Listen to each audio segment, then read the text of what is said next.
तर ग्रामीण विकासावर अधिक भर देण्याचा राज्य सरकारनं मोठा निर्णय घेतलाय।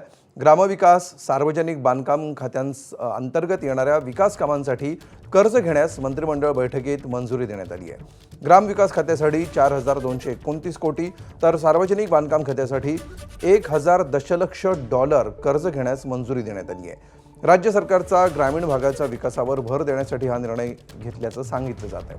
सार्वजनिक बांधकाम खात्याअंतर्गत 1000 दशलक्ष अमेरिकी डॉलर कर्ज 2 टप्प्यात घेता येणार आहे। एशियन इन्फ्रास्ट्रक्चर इन्व्हेस्टमेंट बँक आणि न्यू डेव्हलपमेंट बँकेकडून कर्ज घेण्यात येणार आहे।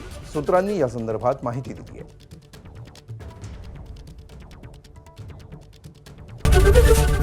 एबीपी माझा, उघडा डोळे बघा नीट।